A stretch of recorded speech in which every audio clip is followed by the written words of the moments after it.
Elasticity हो गया तो आज डिस्कशन होगा इसका मतलब। चलो करता हूँ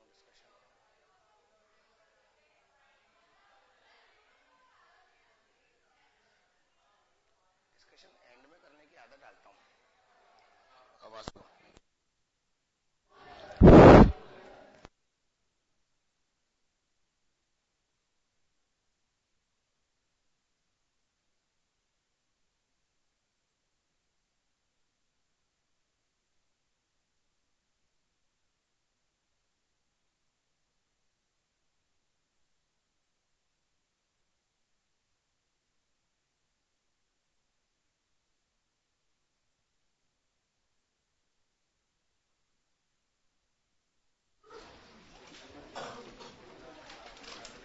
तो बेटा आज हम स्टार्ट कर रहे हैं सरफेस टेंशन।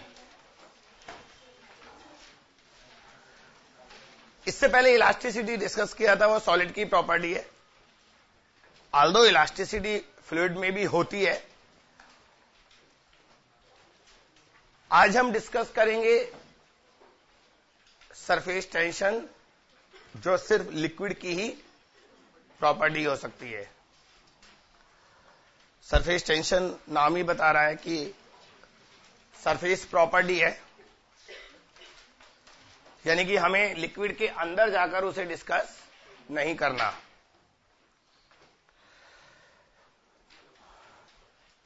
बच्चों, हर किसी लिक्विड का ये नेचर होता है कि वो अपने सरफेस को, फ्री सरफेस को मिनिमाइज करने की कोशिश करता है, कम से कम हो जाए वो।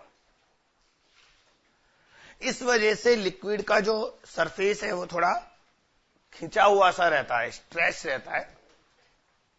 हमें उसका पता नहीं लगता क्योंकि बहुत वीक होता है। इस प्रॉपर्टी को हम सरफेस टेंशन कहते हैं। जितनी भी मैकेनिकल प्रॉपर्टीज है, चाहे वो इलास्टिसिटी हो या सरफेस टेंशन हो या विस्कोसिटी हो, सबके पीछे रीजन वही होता है, इंटरमोलिकुलर फोर्सेस।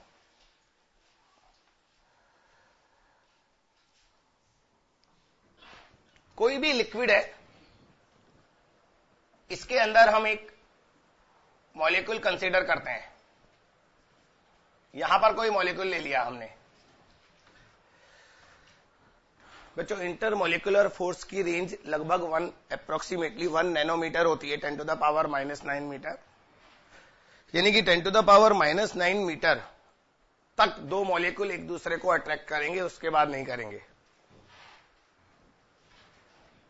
तो हम क्या करते हैं, 10 to the power -9 metre radius का एक स्फीयर बना देते हैं, और जो मॉलिक्यूल हमने लिक्विड का कंसीडर किया था वो उस स्फीयर के सेंटर पर है। बच्चों, चूंकि इस स्फीयर के अंदर आने वाले हर मॉलिक्यूल सेंटर वाले मॉलिक्यूल से 10 to the power -9 मीटर के क्लोज होगा, इसलिए वो सब मिलकर सेंटर वाले को अट्रैक्ट करेंगे। इसलिए इस स्फीयर का नाम होता है स्फीयर ऑफ इन्फ्लुएंस। रेडियस होता है 10 to the power -9 metre. I repeat my sentence. इस स्फीयर के अंदर जितने भी मॉलिक्यूल होंगे लिक्विड के, वो सेंटर वाले मॉलिक्यूल को अपनी ओर अट्रैक्ट करेंगे, क्योंकि उनका डिस्टेंस सेंटर वाले मॉलिक्यूल से 1 नैनोमीटर से कम है, और डिस्टेंस इससे कम होगा तो अट्रैक्शन होगा। हम इस स्फीयर के 4 पार्ट कर देते हैं, 1 2 3 4। बच्चों, ये सारे मॉलिक्यूल सेंटर वाले को इधर खींच रहे हैं, और इधर वाले सारे मॉलिक्यूल सेंटर वाले मॉलिक्यूल को इधर खींच रहे हैं। ये क्वार्टर स्फीयर नेट फोर्स इधर लगा रहा है, और ये क्वार्टर स्फीयर इधर लगा रहा है। सिमेट्री से पता लग रहा है कि इस स्फीयर के अंदर जितने भी मॉलिक्यूल हैं, वो सेंटर वाले मॉलिक्यूल पर सब तरफ से फोर्स लगाएंगे तो नेट फोर्स उस पर। इसलिए जो मॉलिक्यूल लिक्विड के अंदर है वो एक net force, zero net force experience करता है, कोई फोर्स एक्सपीरियंस नहीं करता। लेकिन अब एक आप दूसरा मॉलिक्यूल लो जो लिक्विड के सरफेस पर है, यहां पर स्फीयर ऑफ इन्फ्लुएंस बना दो।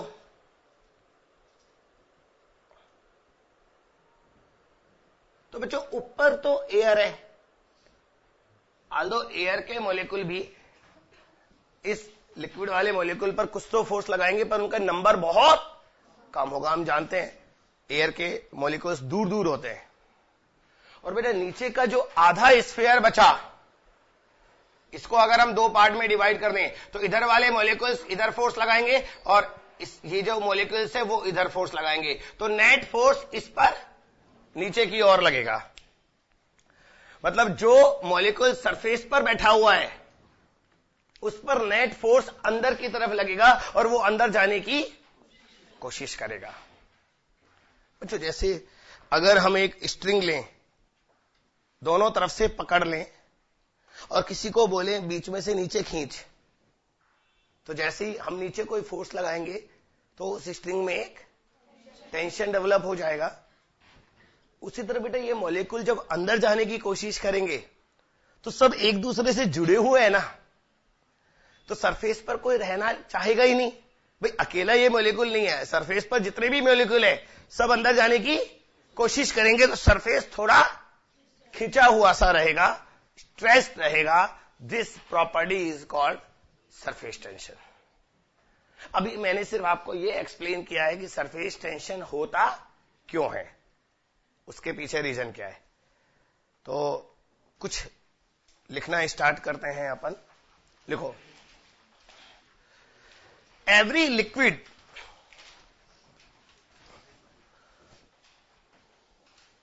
wants to minimize its free surface area.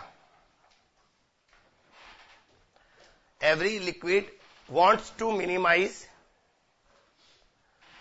its free surface area. The surface of liquid always remain stressed. Always remain stressed. This property of liquid is called surface tension. This property of liquid is called surface tension. बच्चों diagram बना लो आप।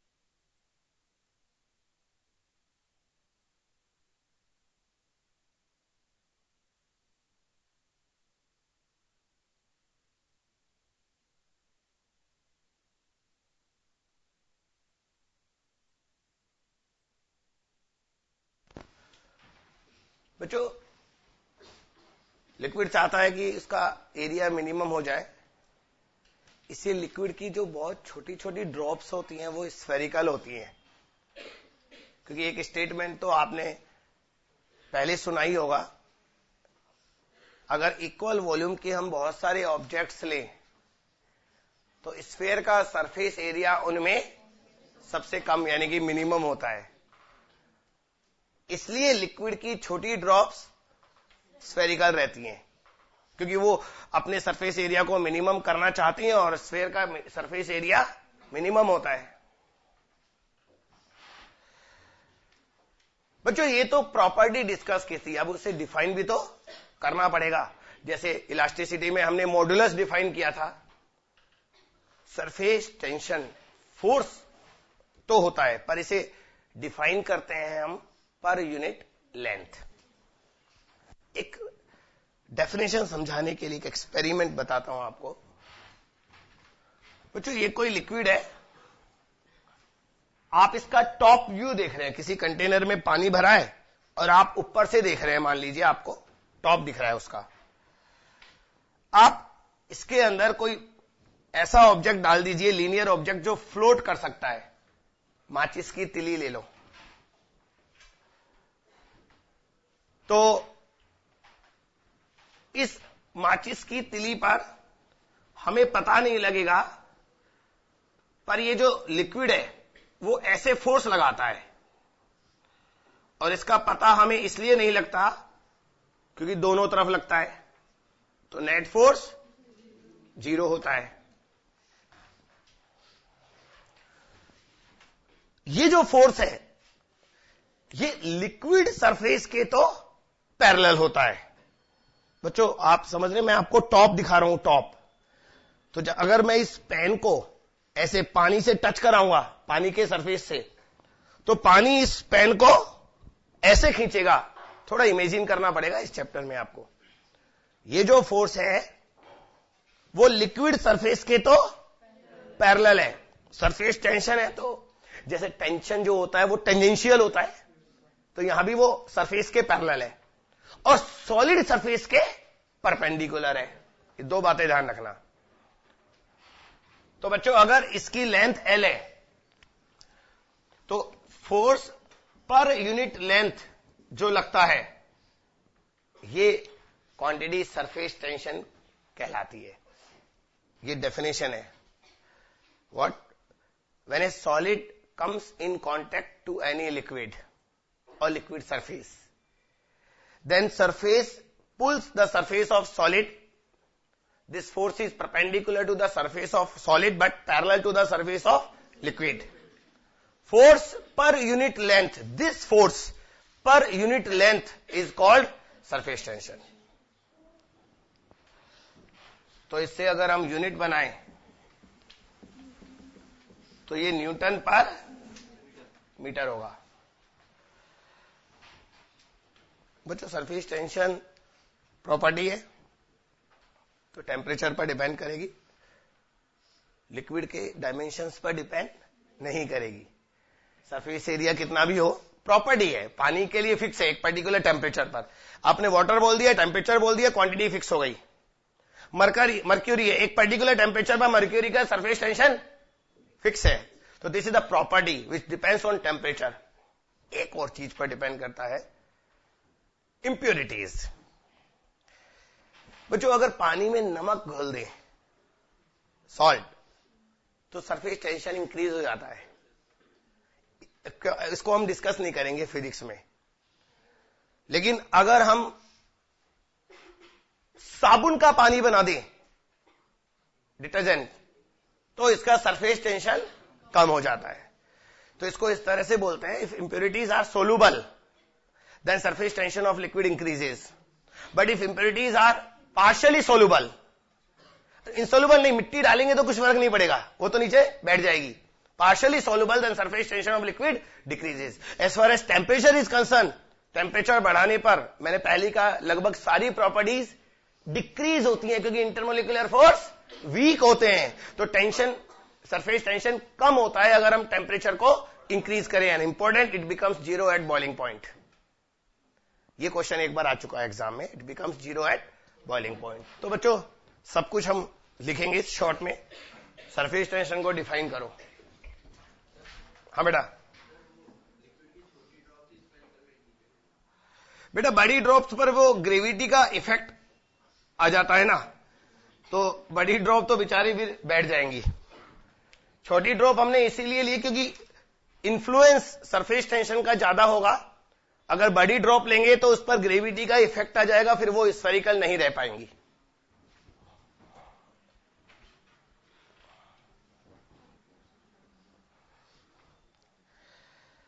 देखिए इसमें surface tension is property of liquid.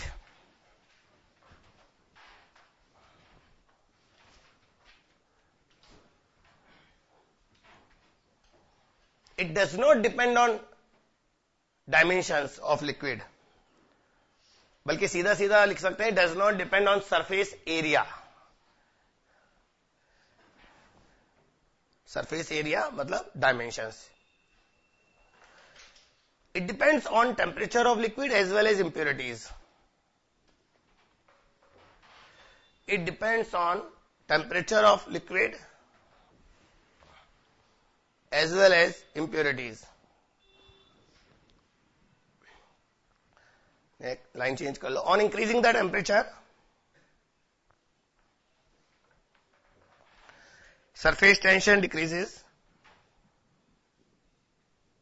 and it becomes zero at boiling point.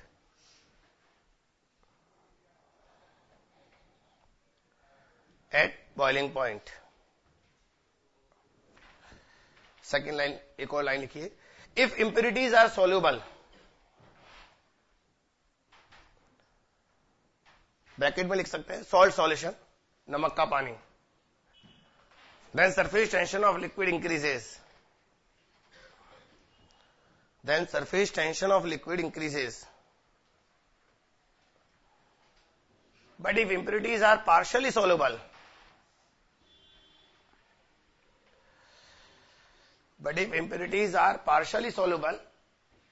Bracket में लिख दो soap solution, then surface tension decreases. देखो ये T is equal to F by L को थोड़ा और एक्सप्लेन करते हैं. T तो लिक्विड की प्रॉपर्टी है, वो तो हमें पता होगा. एक्चुअली हमें निकालना तो होगा F कि फोर्स कितना लग रहा है. भाई पानी और टेम्परेचर फिक्स कर दो तो T तो पता लग गया ना. हमें फोर्स निकालना है. मैंने पानी में उंगली डाली, पानी भरा हुआ है, मैंने ऐसे फिंगर डाल दी. बताओ फिंगर पर फोर्स कैसे लगेगा? नीचे खींचेगा? नहीं. इस फिंगर को सर्कमफेरेंस है ना, ऐसे पानी ऐसे खींचेगा. समझ रहे हैं आप? बेटा थोड़ा इमेजिन करना. तो उंगली डालने से पानी ऐसे खींचेगा, ऐसे.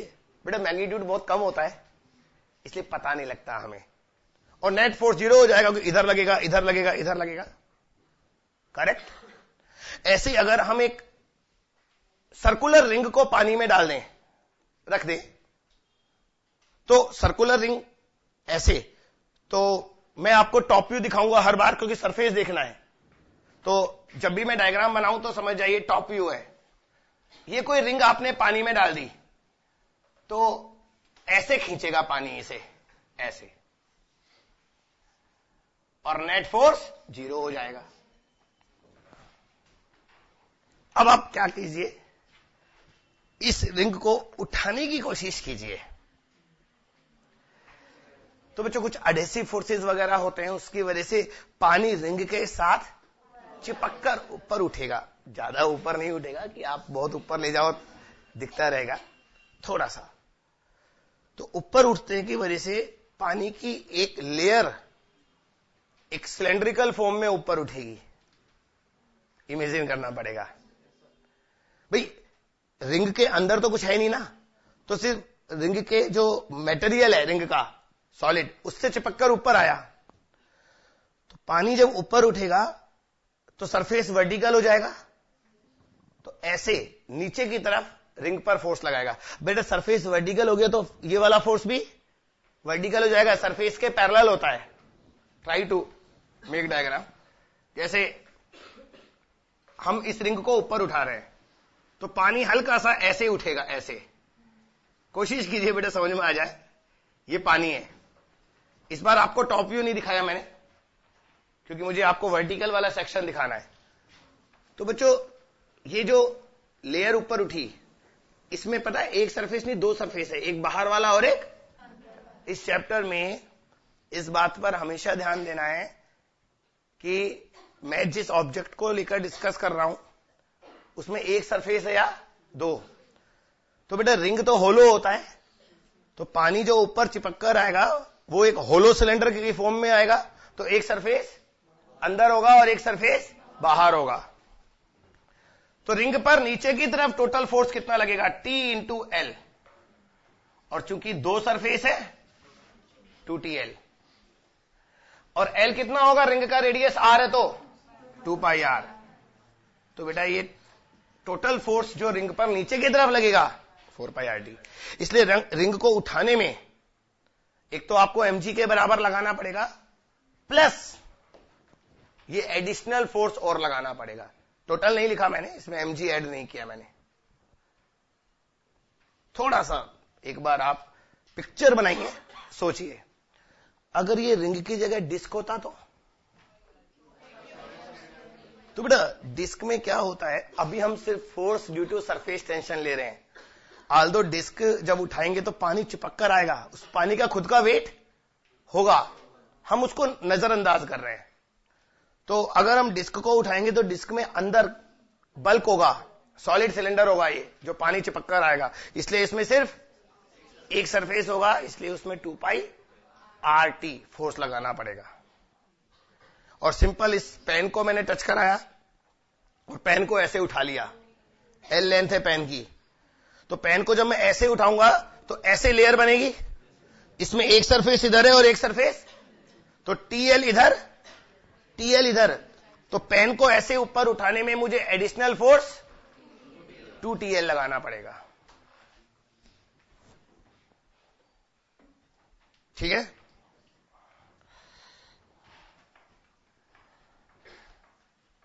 बच्चों अगर हम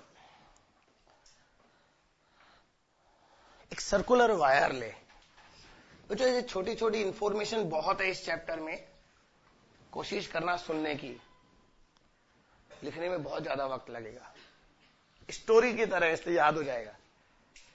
एक सर्कुलर रिंग लेते हैं, इसमें मान लीजिए कोई हैंडल लगाए पकड़ने के लिए। आप इस सर्कुलर रिंग को साबुन के पानी में से बाहर निकालिए, है ना, जैसे हम अपने हाथ को झाग बना हुआ है पानी, उसमें ऐसे निकाले तो एक फिल्म बन जाती है, उसी तरह का एक फिल्म हमने इस पर बना ली। एक बहुत हल्का धागा लीजिए और उसे ऐसे ऐसे डाल दीजिए यहां पर, क्लोज लूप की तरह। हो गया, केयरफुली काम करेंगे तो फिल्म टूटेगी नहीं। अब इसके अंदर वाली फिल्म को प्रिक कर दीजिए, वो टूट जाएगी, लेकिन बाहर वाली नहीं टूटेगी।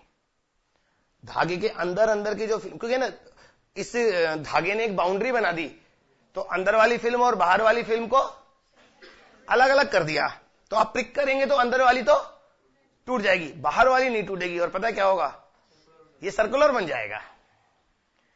अभी ये धागा इरेगुलर शेप का है, फिर ये धागा सर्कुलर बन जाएगा ऐसे, ये वाली फिल्म बचेगी।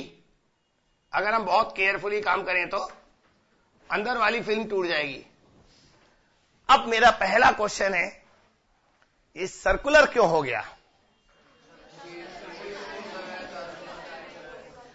क्योंकि सर्कल का area among all shapes maximum होता है। क्या होता है? रिमेंबर, लिक्विड चाहता है अपने एरिया को मिनिमम करे। मेरा बच्चा, बाहर वाला मिनिमम कब होगा? जब अंदर वाला एरिया मैक्सिमम होगा।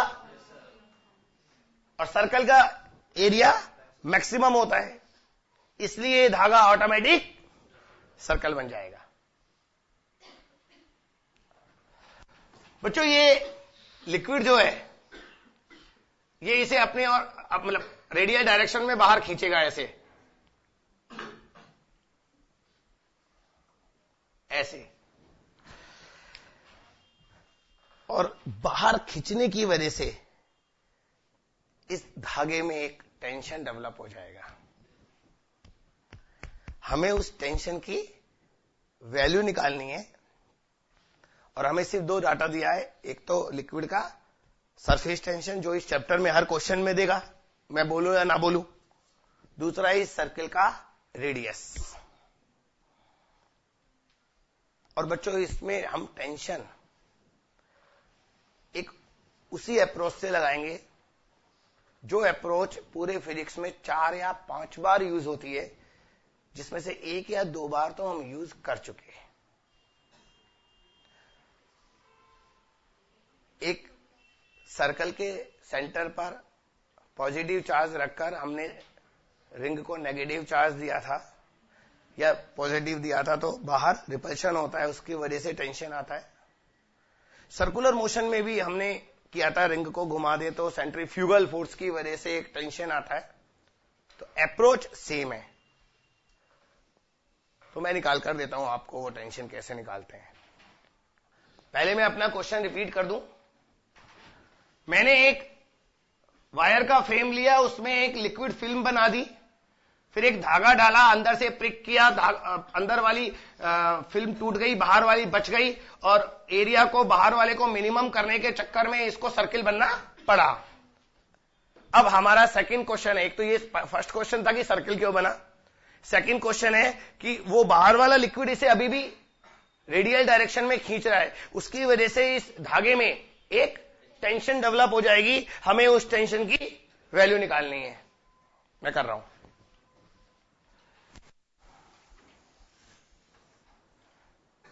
बेटा समझदार बच्चे एक बार सीखते हैं और बार बार यूज करते हैं, और जो कम समझदार होते हैं वो बार बार सीखते हैं, यूज एक बार भी नहीं कर पाते। समझ रहे हैं? तो अगर मान लीजिए आप में से किसी ने अप्रोच आज पहली बार पढ़ रहे हो, तो मैं फिर बोल दूं ये फिजिक्स में बहुत काम आएगी। अभी एमईसी में यूज करने वाले हैं, देखना। बच्चों एक छोटा सा एलिमेंट लिया, ये इस धागे का एक छोटा सा एलिमेंट लिया। अगर इस धागे में टेंशन टी है तो टी हमेशा टेंजेंशियल लगेगा। ये टोटल एंगल हम थीटा मान लेते हैं, तो हाफ एंगल। तो बेटा इस टेंशन के दो कंपोनेंट लेंगे। इतना डायग्राम बनाते ही कुछ याद आया? हाँ, एक मिनट बेटा, अब मैं इसको पूरा कर दूं। ये θ/2 होगा, ये भी θ/2 होगा, ये एंगल 90 है, तो ये 90 माइनस, तो सेंटर की तरफ टोटल फोर्स आएगा 2t sin θ/2। बच्चों सेंटर की तरफ जो टोटल फोर्स आएगा अंदर, वो बाहर वाले फोर्स को बैलेंस करेगा। मेरा बच्चा बाहर लग रहा है ये, तो इस छोटे से एलिमेंट पर बाहर कितना फोर्स लगेगा? F। अभी F लिख रहा हूं, correct. 2t sin θ/2 is equal to F। बताइए F कितना आएगा? F T into L। इसमें एक लेयर है, दो लेयर है, सॉरी एक सरफेस है, दो सरफेस है, दो। ये फिल्म हवा में है, बोर्ड का मतलब ये नहीं कि पीछे कुछ नहीं है, तो एक सरफेस पीछे होगा, एक सरफेस 2TL। कितना होगा बेटा? 2TL। बच्चों ये एंगल बहुत स्मॉल है, sin θ/2 को θ/2 लिख दूं, 2t θ/2, 2t, और ये लेंथ कितनी है? r theta, angle into radius, तो L आ जाएगा r इंटू थीटा। बेटा 2 तो यहां से भी कट गया, थीटा यहां से कट गया, T नहीं कटा, एक सरफेस टेंशन है, दूसरा टेंशन है। तो एक काम करते हैं, हम सरफेस टेंशन को तो T रहने देते, पूरे चैप्टर में यूज करना है, टेंशन को F लिख देते हैं, चलेगा? फिर F भी दूसरा है, सरफेस टेंशन को तो स्मॉल t नहीं करेंगे अपन, S।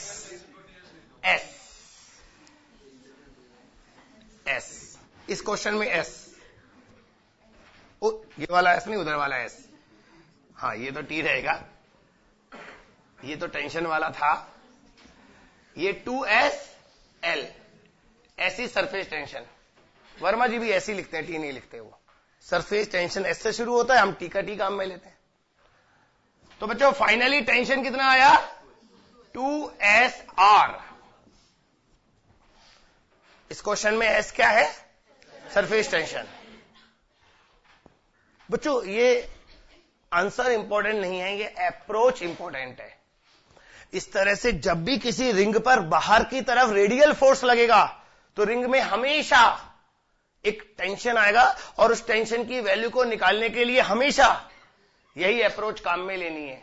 इसका लेफ्ट हैंड साइड जो है ना, ये वाले स्टेप, ये तो हर बार कॉपी होगा, और राइट हैंड साइड में जो बाहर की तरफ फोर्स लगेगा वो हर क्वेश्चन में चेंज होगा। खत्म।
देखिए surface energy, next topic surface energy.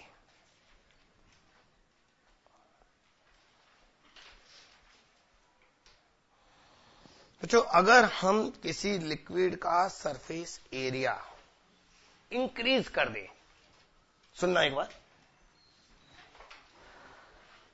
तो सरफेस एरिया इंक्रीज करने का मतलब हमें नंबर ऑफ मॉलिक्यूल्स जो सरफेस पर है वो बढ़ाने आएंगे। कहां से?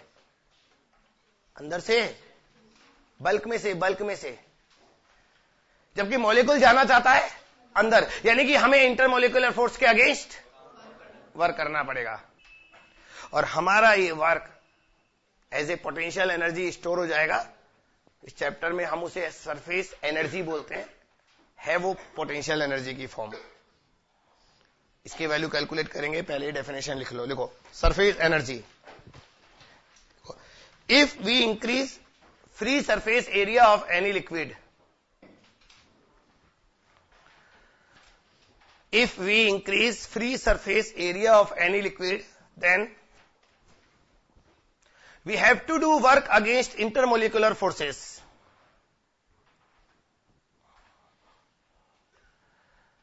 We have to do work against intermolecular forces. Full stop. This work is stored as surface energy of liquid. This work is stored as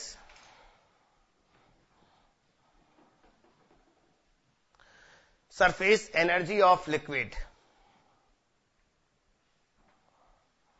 तो बच्चों फिलहाल तो सरफेस एनर्जी में चेंज ही निकाल सकते हैं, क्योंकि पहले कितना था वो हमें नहीं पता। वैसे भी हर पोटेंशियल एनर्जी में हमेशा चेंज ही निकलता है। इसे अब डिफाइन करते हैं। बच्चों इसे समझाने के लिए एक एक्सपेरिमेंट करता हूं। एक वायर फ्रेम लिया, इस पर एक स्लाइडर लगा दिया, स्लाइडिंग वायर, इसकी लेंथ L है, और हमने यहां पर एक लिक्विड फिल्म बना दी, वही साबुन वाली, ऐसे बस यहां तक। बच्चों ये फिल्म इस वायर को अंदर खींचेगी, कितना फोर्स लगेगा?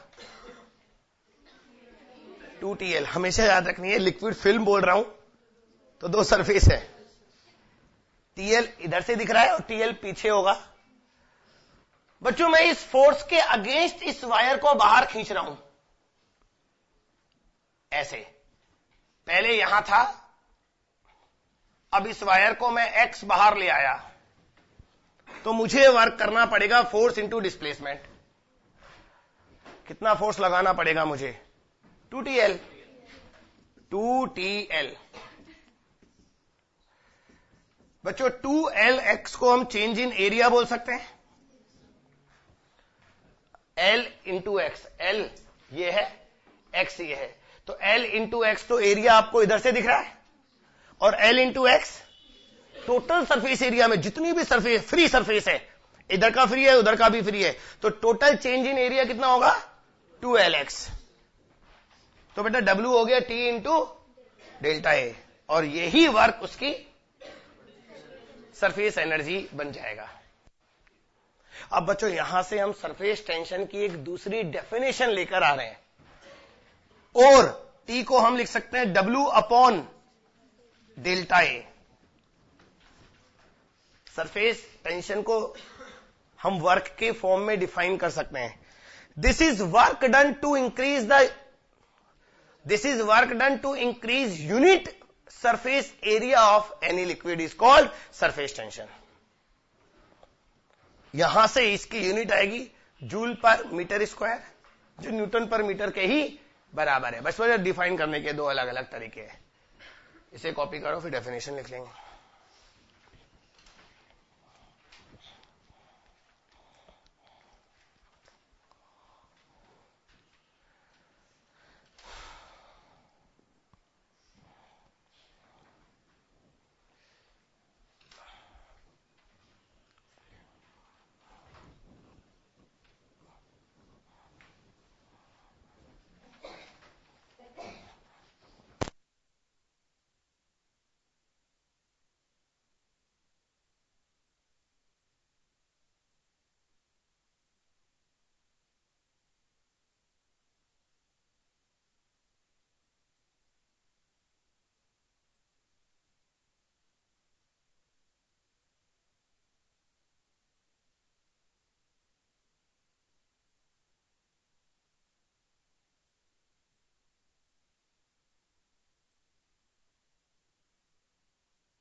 हाँ बेटा डिफाइन करो, इसको लिखो। The surface tension is also equals to work done to increase unit surface area of liquid, also equals to work done to increase unit surface area of liquid। अब यहां पर कुछ क्वेश्चन बनते हैं। बच्चों अपने पास एक साबुन का बुलबुला है, सोप बबल, उसका ऑलरेडी रेडियस R है, कैपिटल R। मुझे इसे ब्लो करके रेडियस डबल करना है, R से 2R। बेटा रेडियस डबल करोगे तो एरिया बढ़ेगा, एरिया बढ़ेगा तो आपको वर्क करना पड़ेगा। अगर इस लिक्विड का सरफेस टेंशन T है तो बताइए हमें इसका रेडियस R से 2R करने में कितना वर्क करना पड़ेगा। आज का पहला क्वेश्चन है आपका ये।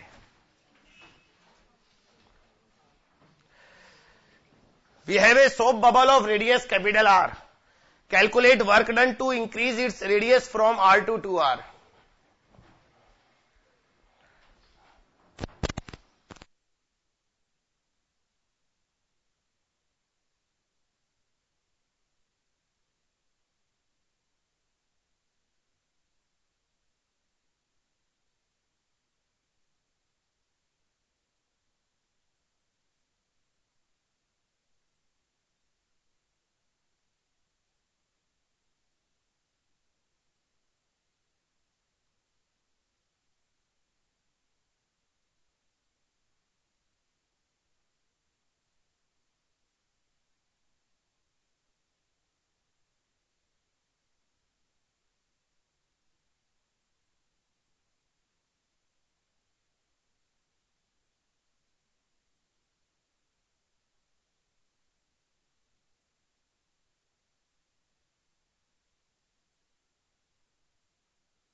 दो सरफेस है। सोप बबल में बेटा दो सरफेस होते हैं, इसलिए आप जो भी एरिया निकालो उसको 2 से मल्टीप्लाई कर दो। देखो सोप बबल का जो इनिशियल एरिया है वो 4 पाई आर स्क्वायर इंटू 2 है। 4 पाई आर स्क्वायर बाहर और 4 पाई आर स्क्वायर अंदर। फ्री सरफेस एरिया उसको बोलते हैं जो एयर के कांटेक्ट में होता है। बेटा बुलबुला है ये बबल, तो बबल में अंदर भी हवा होती है और बाहर भी हवा होती है, इसलिए दो सरफेस होते हैं। इसका फाइनल एरिया कितना होगा? 4 पाई 2 आर स्क्वायर अगेन इंटू 2। बेटा वर्क डन होता है T into delta A2 minus A1। Calculation आप कर लेना, 24 आएगा। ये फाइनल एरिया 32 आएगा, इनिशियल एरिया 8 था। 32 minus 8 24 pi are square T।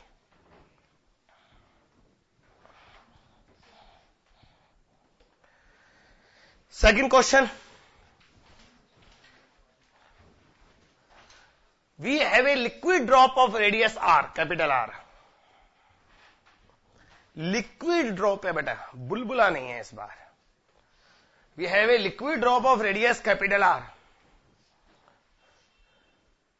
now it is divided into n small drops।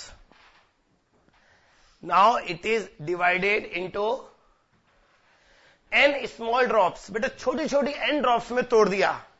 अच्छा एक बात बताओ, बड़ी ड्रॉप को छोटी ड्रॉप में तोड़ोगे, एरिया बढ़ेगा घटेगा या सेम रहेगा? बढ़ेगा, अंदर वाला भी बाहर आ जाएगा। तो आपको वर्क करना पड़ेगा, कैलकुलेट वर्क डन।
बच्चों अगर हम स्मॉल ड्रॉप्स का रेडियस स्मॉल r मान लें तो हम जानते हैं n स्मॉल ड्रॉप्स का टोटल वॉल्यूम उस बड़े ड्रॉप के अकेले ड्रॉप के वॉल्यूम के बराबर होगा।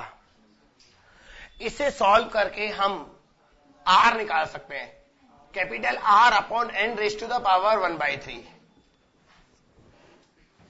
बेटा W होता है T इंटू डेल्टा A। अब ढंग से देखना, देखो छोटी एक ड्रॉप का surface area 4 pi are square होगा, यहां इंटू 2 नहीं आएगा क्योंकि लिक्विड ड्रॉप में अंदर हवा नहीं होती, तो एक सरफेस होगा। बेटा एक ड्रॉप का area 4 pi are square, N drops का total area n into 4 pi are square, minus जो पहले एरिया था वो 4 पाई कॉमन ले लिया। अब R square, small R square आएगा capital R square upon n raise to the power 2/3 minus R square. 4 pi are square common ले लो, अंदर बचेगा n raise to the power 1/3 minus 1। This is work done. Question में n की value हमेशा इस तरह से देगा ताकि क्यूब रूट निकल आए, 8, 27, 81 इस तरह से। 81 होता है क्या? 81 का क्यूब रूट 243, 243, 243 का भी क्यूब रूट नहीं होता। 64, 64 शायद 728 आएगा या तो कुछ ऐसा ही कुछ नंबर आएगा। 999 कितना होगा? 999 कितना होता है? 728। तो वैल्यू इजी आएंगी, आपको सिर्फ मेथड आना चाहिए बेटा।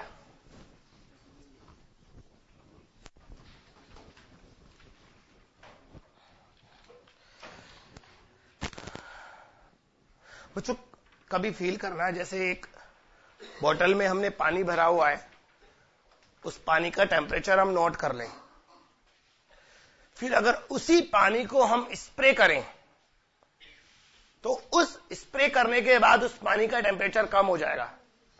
स्प्रे हमेशा ठंडा लगेगा उस पानी से जो बोतल के अंदर है, उसका रीजन है बच्चों, जब हम पानी को स्प्रे करते हैं तो वो छोटी छोटी ड्रॉप्स में ब्रेक हो जाता है। तो बेटा ड्रॉप्स में ब्रेक होने के बाद उसका एरिया बढ़ जाता है, एक्सपोज्ड एरिया बढ़ जाता है। एक्सपोज्ड एरिया बढ़ने से सरफेस एनर्जी बढ़ी, पोटेंशियल एनर्जी। ये सरफेस एनर्जी कहां से आई? रिमेंबर इस बार हमने वर्क नहीं किया, स्प्रे करने में हम हल्का सा प्रेस करते हैं, इतना वर्क नहीं होता।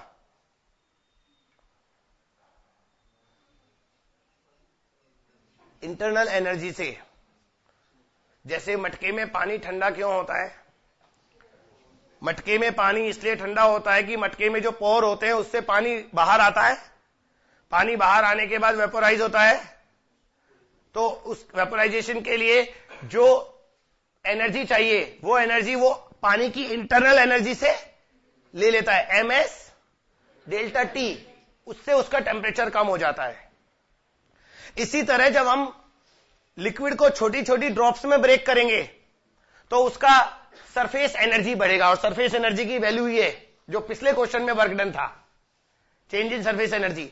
ये सरफेस एनर्जी पानी की इंटरनल एनर्जी को सक कर लेगा, उससे पानी का टेम्परेचर कम हो जाएगा।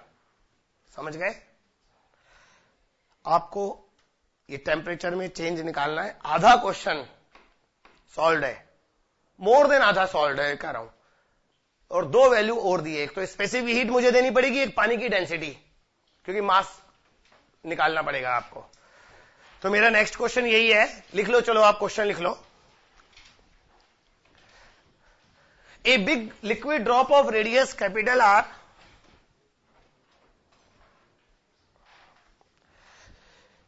एक big liquid drop of radius capital R converts itself, अपने आप टूट गई है ना, into n small drops,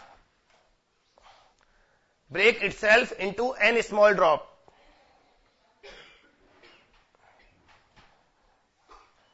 calculate fall in temperature,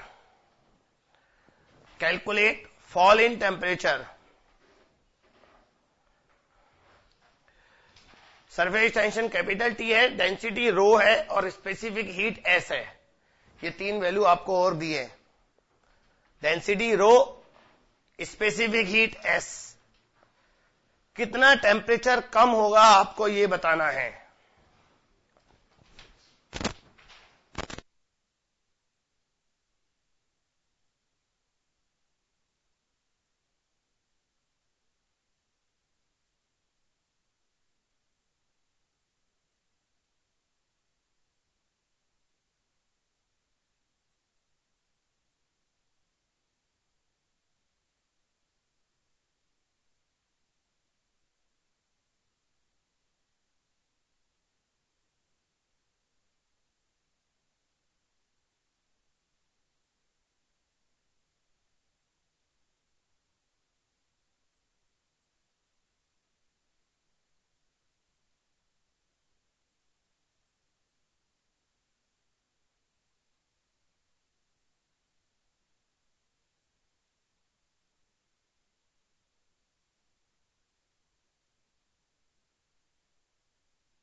देखिए बेटा,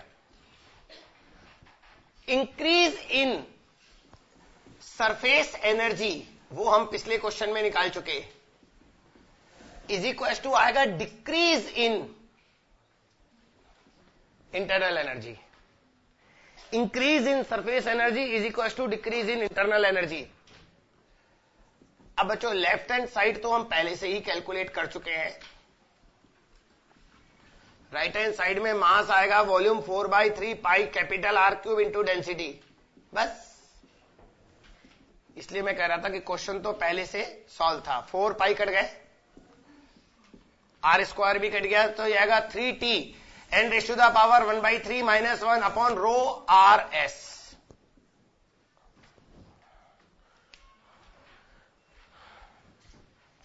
कहीं कहीं आपको यहां J से मल्टीप्लाई दिखेगा, वो मैं इसलिए नहीं लिख रहा क्योंकि बेटा मुझे थोड़ी ना पता है कि स्पेसिफिक हीट की यूनिट क्या देगा। कैलोरी देगा तो J से मल्टीप्लाई करेंगे, और जूल में ही देगा तो कुछ नहीं करेंगे। इसलिए मैं जब तक वैल्यू नहीं हो तब तक कोई डिसीजन नहीं लेना चाहिए हम।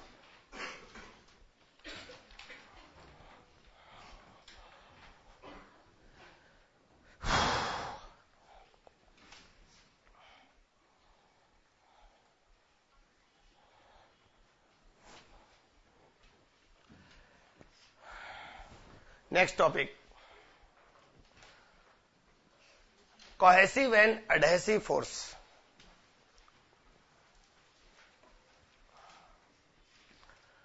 Cohesive and adhesive force.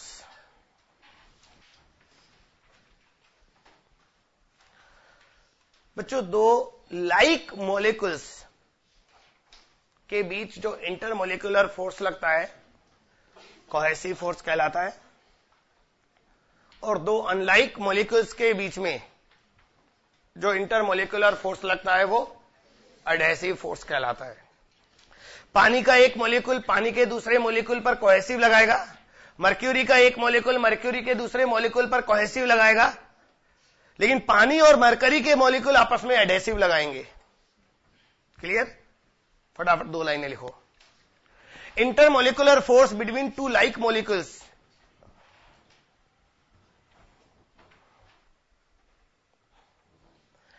is called cohesive force. Intermolecular force between two like molecules is called cohesive force,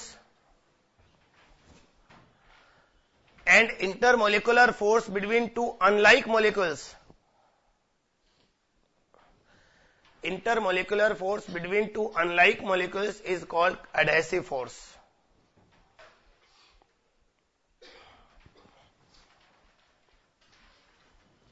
बच्चों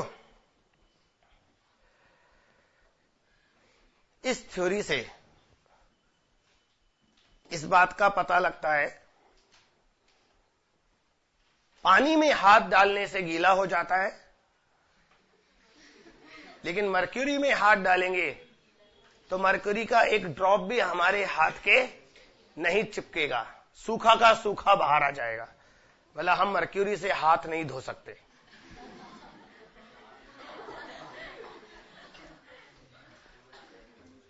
समझ गए? Reason, relative strength of adhesive and cohesive force. पानी में हाथ डालने से पानी हाथ के इसलिए चिपक जाता है क्योंकि पानी और अपने हाथ के बीच में जो इंटरमोलिकुलर यानी कि एडहेसिव फोर्स है वो पानी के दो मॉलिक्यूल के कोहेसिव फोर्स से स्ट्रॉन्गर होते हैं। कोई भी लिक्विड सॉलिड को तब गीला करेगा जब एडहेसिव फोर्स कोहेसिव फोर्स से स्ट्रॉन्ग होंगे, और तब गीला नहीं करेगा जब कोहेसिव फोर्स एडहेसिव फोर्स से स्ट्रॉन्ग होंगे।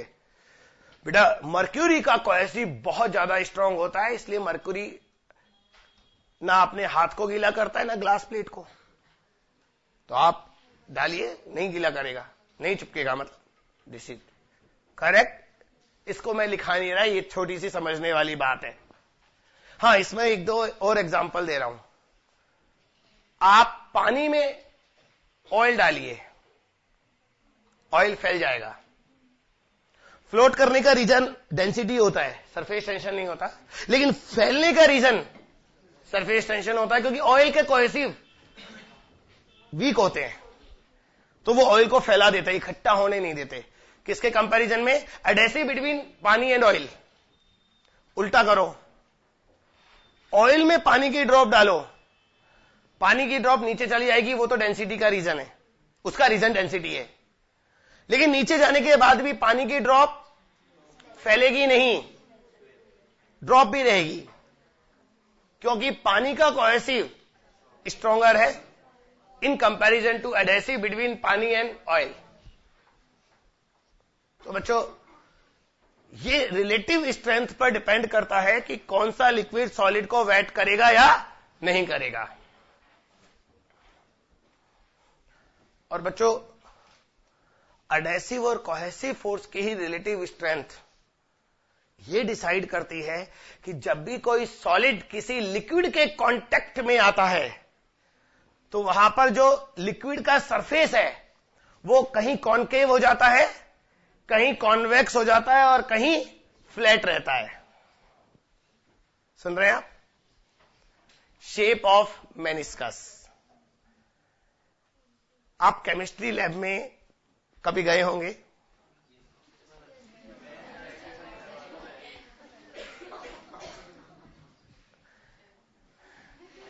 कैसे साइंस के स्टूडेंट बनेंगे आप बताइए? ब्यूरेट पिपेट देखा है?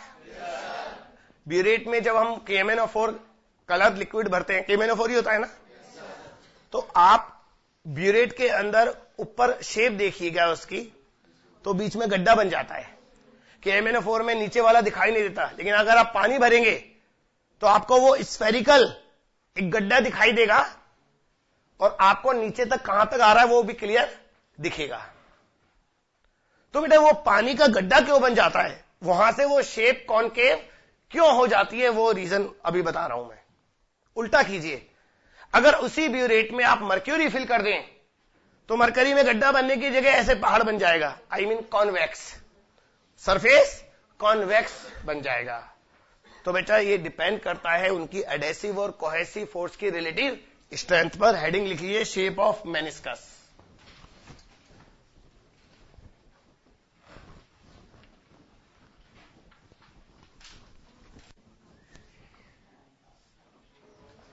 मेनिस्कस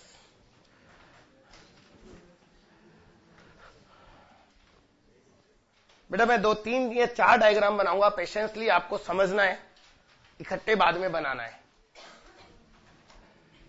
ये कोई ग्लास प्लेट है, प्लीज बातें नहीं। ये ग्लास प्लेट पानी के कांटेक्ट में आई, यहां ये पानी का सरफेस है, अभी फ्लैट बना है, शेप बाद में बनेगी।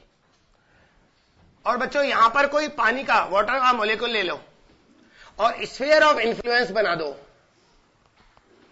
ऐसे। इस स्फीयर के अंदर 3 तरह के मॉलिक्यूल हैं। यहां पर हवा के, एयर में बहुत कम होंगे, इनको नेग्लेक्ट कर दो। इस हेमीस्फीयर के अंदर सॉलिड, सॉलिड के मॉलिक्यूल इस लिक्विड के, रिमेंबर मैंने जो मॉलिक्यूल लिया है वो लिक्विड का लिया है जिस पर फोर्स निकालना है। तो बेटा, ये हेमीस्फीयर में जितने भी सॉलिड के मॉलिक्यूल्स होंगे वो इस लिक्विड के मॉलिक्यूल को इधर खींचेंगे। This is A for adhesive. बेटा, इस क्वार्टर 1/4 स्फीयर के अंदर लिक्विड के ही मॉलिक्यूल होंगे, वो नेट फोर्स इधर लगाएंगे और ये होगा कोहेसिव। हम 2 कंपोनेंट ले लेते हैं FC के, FC/√2 इधर और FC/√2 नीचे। और बच्चों, इसके बाद अब स्टार्ट होगा 3 अलग अलग केसेस। फर्स्ट केस, अगर FA एडेसिव फोर्स FC/√2 से बड़ा है तो बच्चों मुझे फिर डायग्राम बनाना पड़ेगा।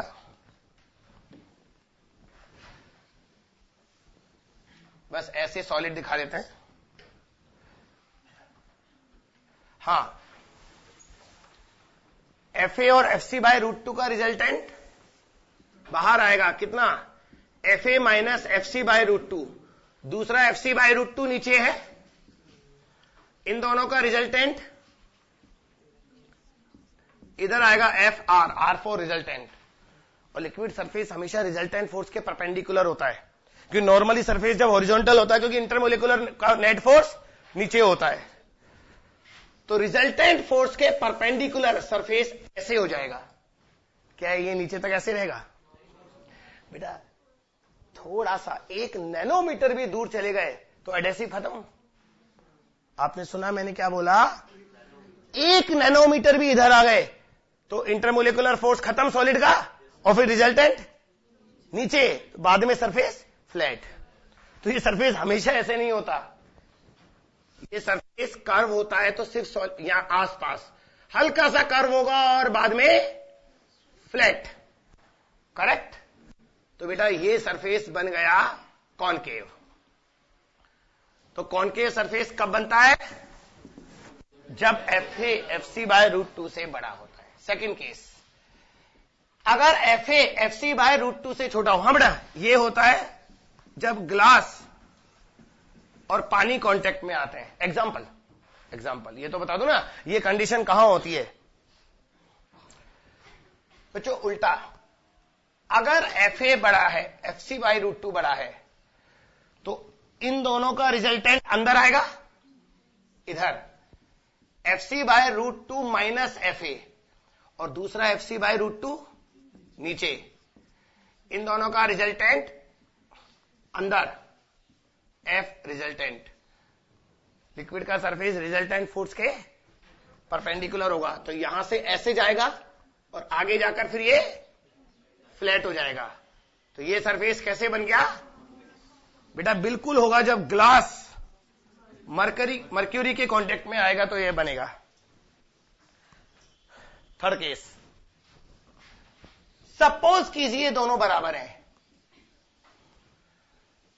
तो उस कंडीशन में एफ ए और F C by root 2 horizontal cancel, resultant force F C by root 2 बचेगा ओनली, वो भी नीचे की साइड। तो पानी फ्लैट रहेगा एकदम। बच्चों ये होता है अगर चांदी के बर्तन में पानी डालो।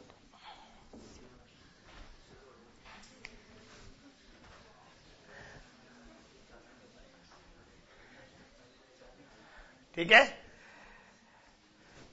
चलिए इसे कॉपी कीजिए।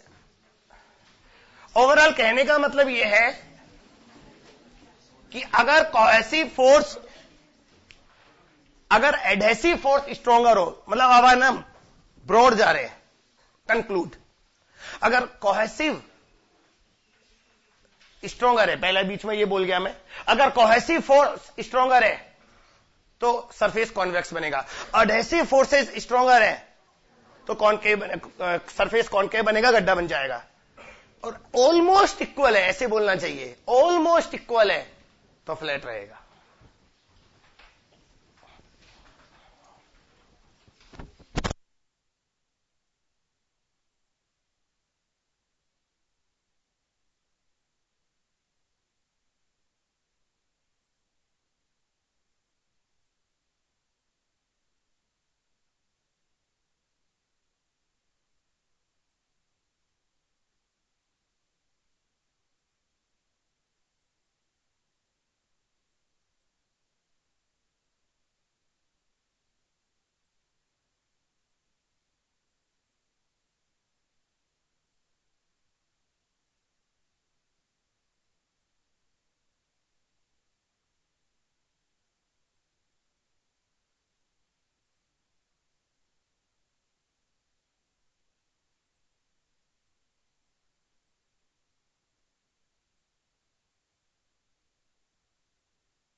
बच्चों अब लिखिए एंगल ऑफ कांटेक्ट,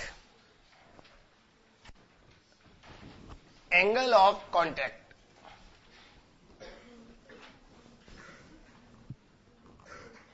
सुनिए,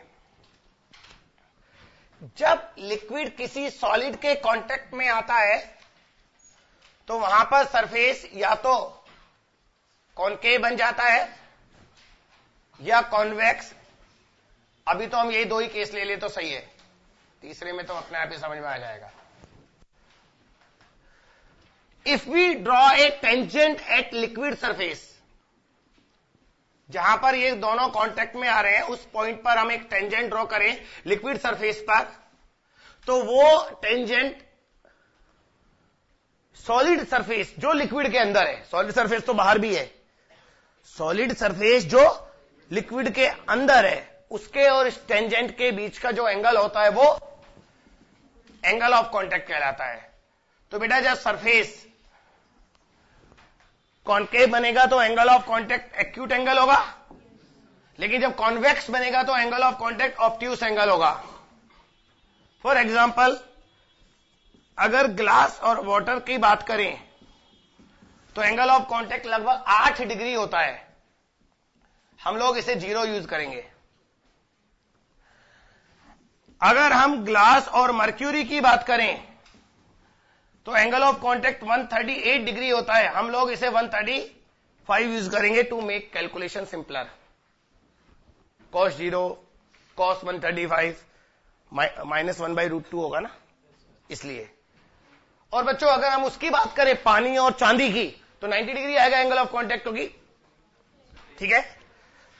तो सिल्वर और वाटर के लिए एंगल ऑफ कांटेक्ट 90 आएगा, इसलिए हमारे लिए बेकार है, क्योंकि 90 होने पर आगे क्वेश्चन ही नहीं बनते। cos 90 0 होता है ना, क्वेश्चन नहीं बनते। तो this is called angle of contact. इसको वर्ड्स में नहीं लिखा रहा, सिर्फ डायग्राम ही काफी है इसके लिए।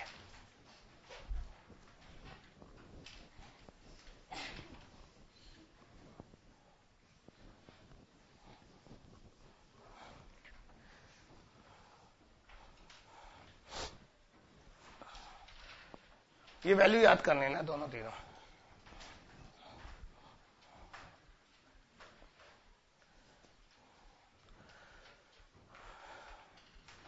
थोड़ी देर पहले मैंने कहा था कि जब एडहेसिव फोर्सेस स्ट्रांग होते हैं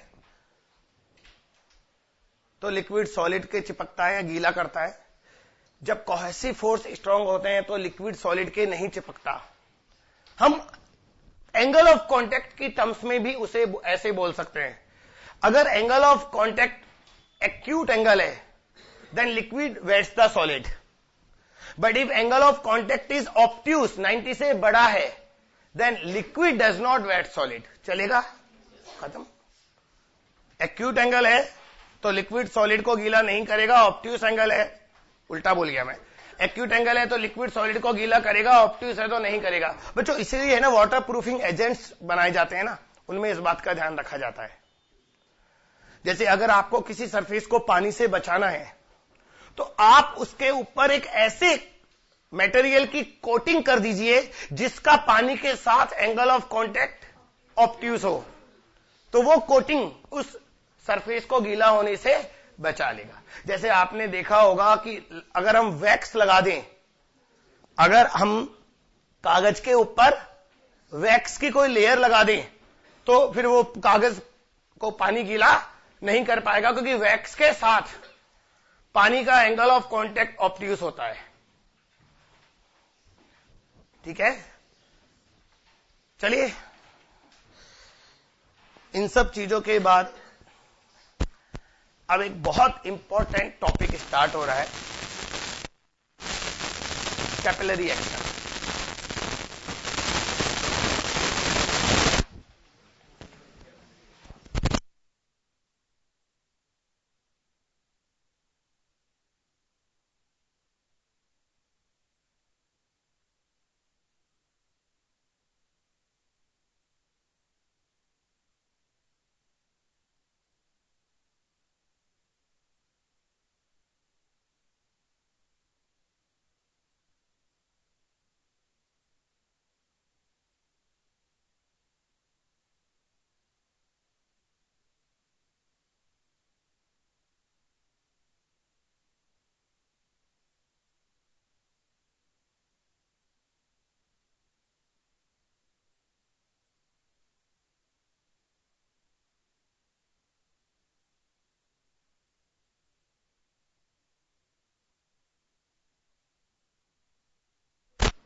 बच्चों कैपिलरी किसे बोलते हैं?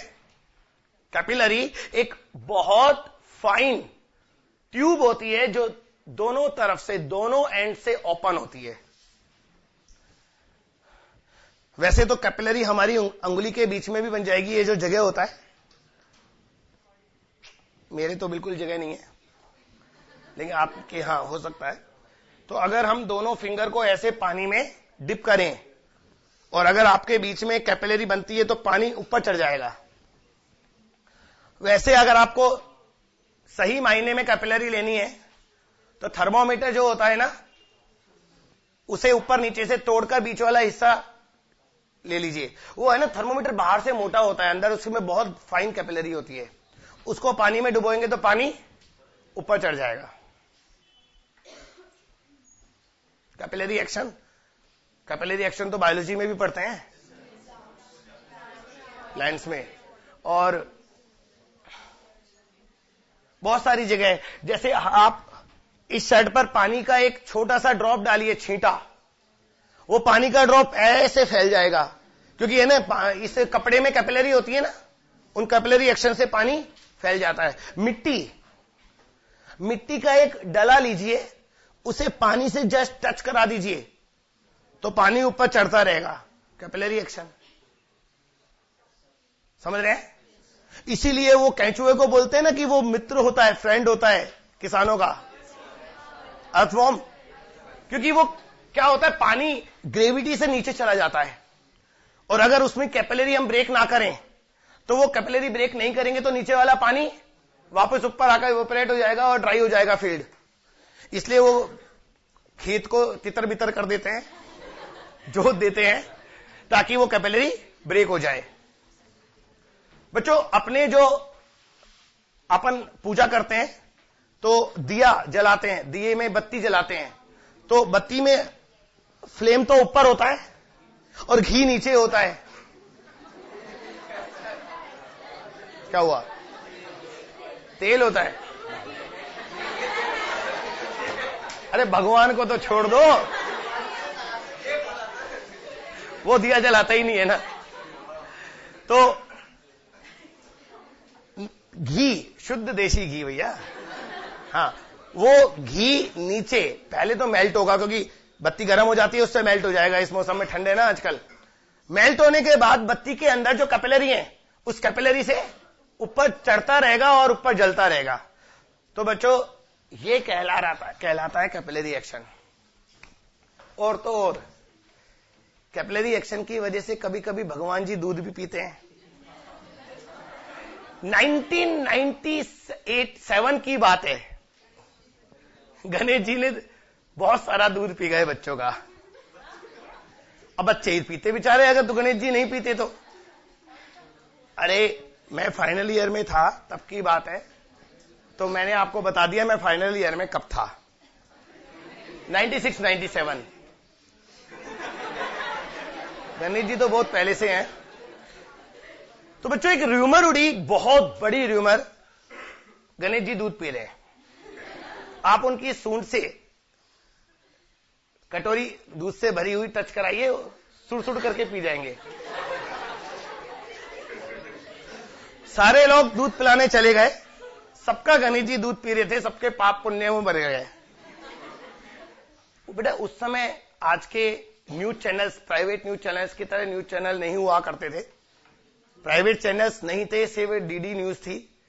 तो दोपहर के बाद जाकर जब न्यूज में आया कि ये कोई गणेश जी दूध नहीं पी रहे, ये एक साइंस का इफेक्ट है,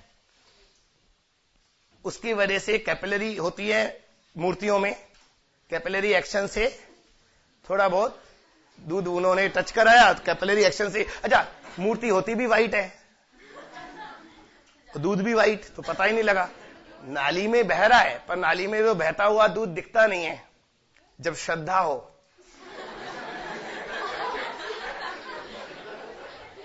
आस्था भी हो सकती है।